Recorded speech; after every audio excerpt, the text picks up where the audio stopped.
این هفته خبر تو خبر داره براتون از شاخبازی گاوها در زمین سفت انتخابات و حسن فرفره‌ای که به ناگهان نقاب اپوزیسیون به چهره زد و برای چیدن نوک رقیب رفت تو فاز قمپوز.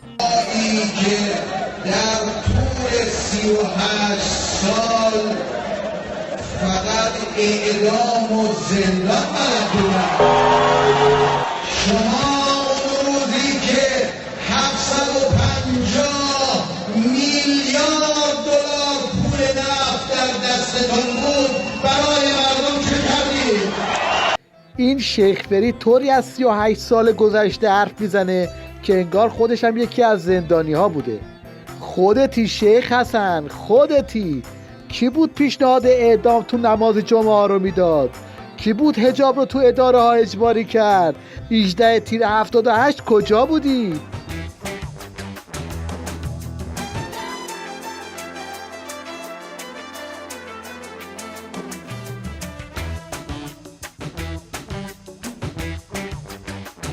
روشنه که تو این تیغ کشی ها اولین ضربه نصیب عظمای گردن شکسته ای میشه که این روزا بد جوری هراسونه.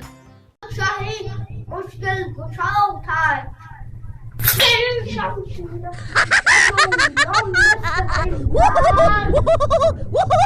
البته وضعیت شیخ فری هم دست کمی از عظما نداره. این حسن فرفره در حالی داره این افه های جام زهری رو میاد که حتی رفقای خودش هم ازش قطع امید کردن. من معتقدم که آقای روحانی 2-3 میلیون رأی بیشتر نمیاره. میرسیم به نمره دروس علوم انسانی. ردش میکنم، میندازمش، یعنی بهش نمره قبولی نمیدم. میگم برای اینکه باید این احساس رو به من میداد که میخواد کاری بکنه ولی نمیتونه. این احساس رو به من نداد. از اون طرف دلواپسا هم دست به کار شدن و برای کله کردن شیخ فری تو این انتخابات هر کاری میکنن، از پاره کردن بنر تبلیغاتیش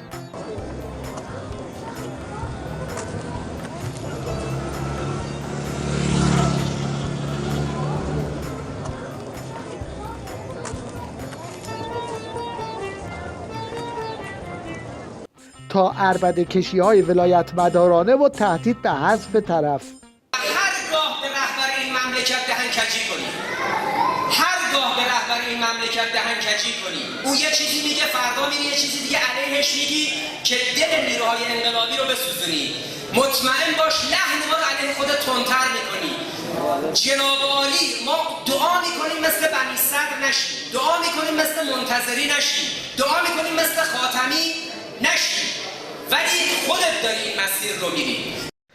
منظورش اینه که ببین حد خودتو نگه دار. یه وقت دیدی عظما میز رو چپه کرده. البته خودشون هم میدونن که عظمای زهر خورده نای این کارها رو نداره، چرا که قراره یه اتفاقایی بیفته. قراره چه اتفاقی بیفته؟ که پروژه ناتوانسازی ایران از تبدیل شدن به قدرت برتر منطقه دست و پای ایران رو میبنده که ایران به یک کشور ضعیف تبدیل بشه. اینا مثلا قرار بود ابو طیاره عظما رو هول بدن تا از گل در بیاد، اما با این حرفا قبل از همه خودشون فرو رفتن تو گل.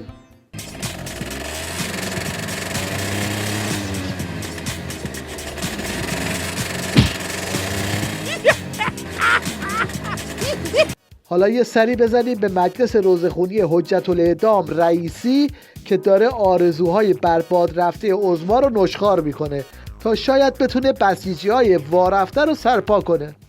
عربستان سعودی امروز به عنوان آل سعود، به عنوان امتداد راهبردی استکبار جهانیه، یعنی جنگ نیابتی از طرف امریکایی‌ها را انداخته تو یمن، امتداد راهبردی دشمن.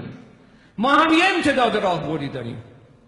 مردم دلداده به خدا در عراق و سوریه و افغانستان و یمن و در همه عالم و این جنگ و ستیز با استکبار جهانی، این جنگی است که تا زمانی که جریان استکبار در مقابل دین ما بایستد به تعبیر امام در مقابل همه دنیای او خواهیم ایستاد.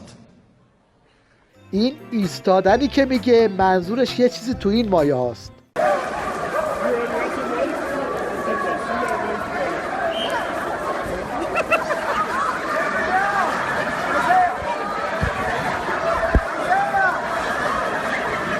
یکی دیگه از پس گردنی های شیخ فریب رئیسی اونجا بود که موضوع مالیات تو آستان قدس رو پیش کشید. اما یک کسی نمی‌پرسد در اون جایی که شما مدیریت می‌کنید آیا تا کنون مالیات دارید؟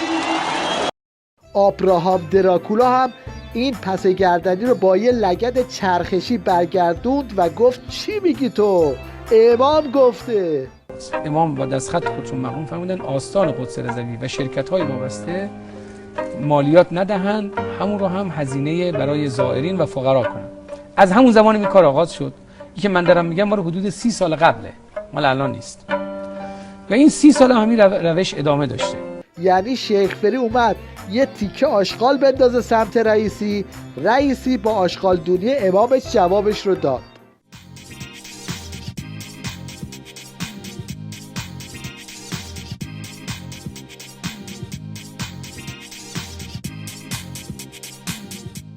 حالا همه این پنجول کشیدن ها و استخون جویدن ها در حالی داره تو نظام ولایت انجام میگیره که خودشون هم میدونن که النهایه تو این نظام اگه دستبوس عظما نباشی هیچ غلطی نمیتونی بکنی.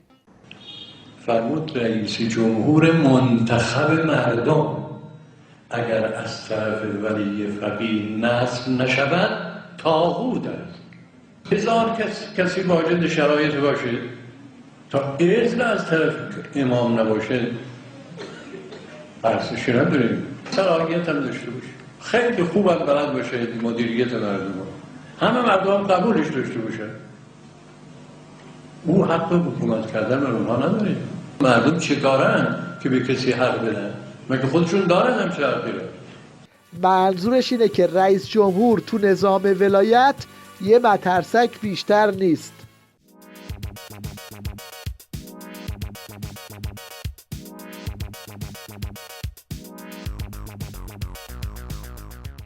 حالا توجه شما رو به یک کمدی استندآپ کوتاه جلب می‌کنیم که بزبز قندی اون رو اجرا کرده و اسمش هم از انتخابات در نظام آخوندی. هر 4 سال یا 8 سال که رأی گیری میشه انگار حکومت عوض شده، درست انگار رژیم عوض شده. یه مرتبه شعارا 180 درجه، آدما 180 درجه، از دو نسل 180. از اول هم تو میگن اتوبوسی همه عوض میشه، از اول همه رئیس جمهورای قبل همش همیشه تو همین الان. یه مرتبه مثل که اصلا براندازی شده، نظام تغییر کرده اینجوری. آخه تو رو چه به صحبت از دموکراسی و انتخابات؟ تو اولاغ هم نمیتونی سوار شی.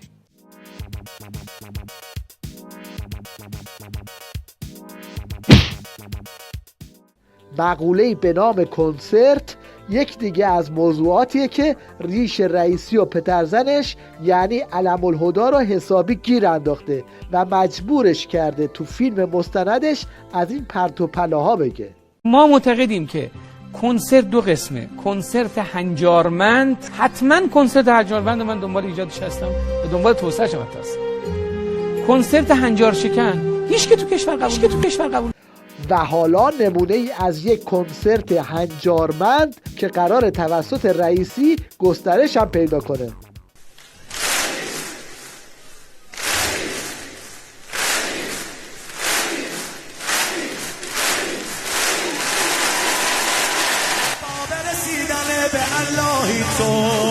اول و آخر شهنشاهی تو. بله، وقتی قلاب خواسته های مردمی خفت آخونده رو میگیره اون وقته که دیگه حسابی رسواشون میکنه.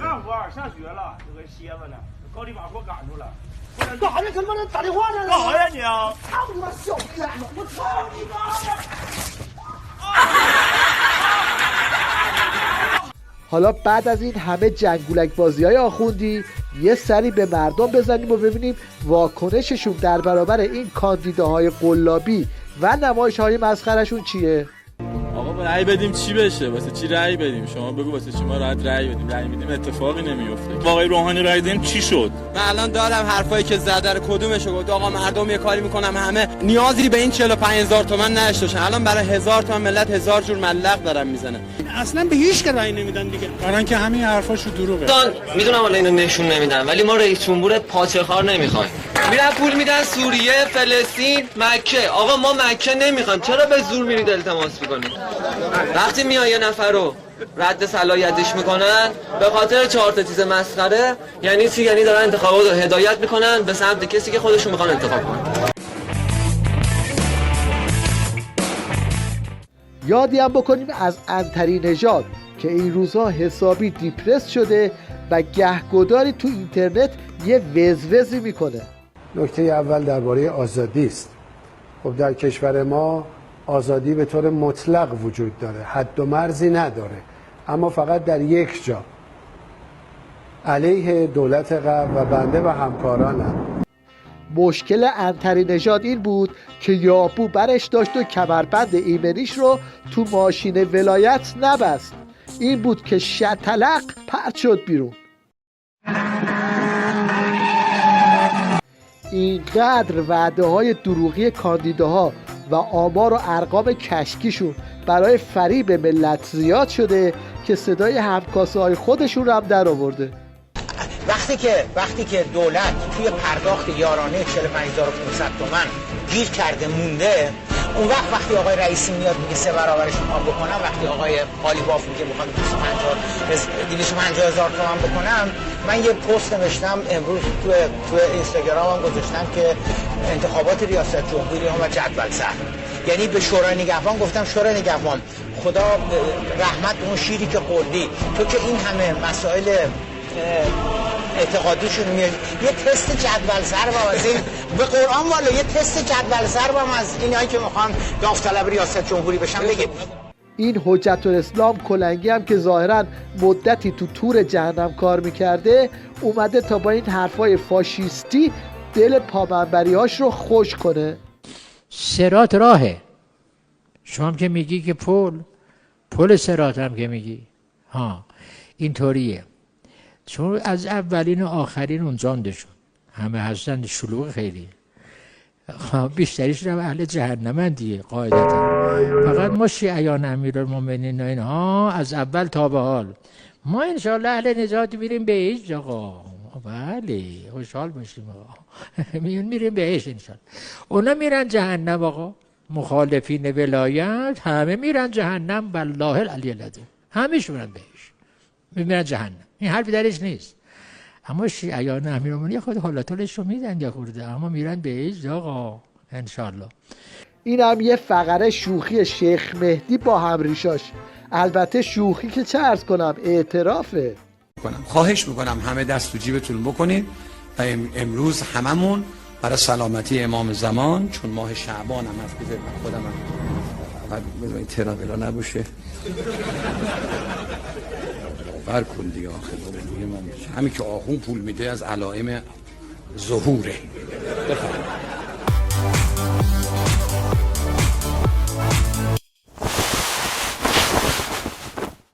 در پایان توجه شما رو به تبلیغ منحصر به فرد یک خودروی اتوماتیک جلب می‌کنیم که تازه ترین محصول اقتصاد مقاومتیه. در اقل امکانات ما بتونیم امروز این طرح اجوری عملیاتی بکنیم و به حول قوه خدا و بیاری مهندسین داخلی این طرح امروز عملیاتی شد. شما میتونید الان ببینید که من فقط تو مرحله استارت بوده که این ماشین رو استارت زدم، روشن شدم و دیگه هیچ حرکتی انجام ندادم. سنسوری که توی این عینک من نصب شده خیلی راحت میتونه سرعت رو کنترل بکنه، دنده ماشین رو و پدال، فرمون، کلاچ همه چی رو کنترل میکنه. فقط متاسفانه امروز تو مرحله تست هستیم، این خودرو به روبرویی هست که نمیذاره من سرعت بگیرم و سرعت ما به حدود 180 کیلومتر برسونم متاسفانه. ولی انشاءالله تو مرحله بعد اگر ماشین جلوی یاری بکنه و کمتر از ما پول بگیره، ما میتونیم حتما این کارو باز انجام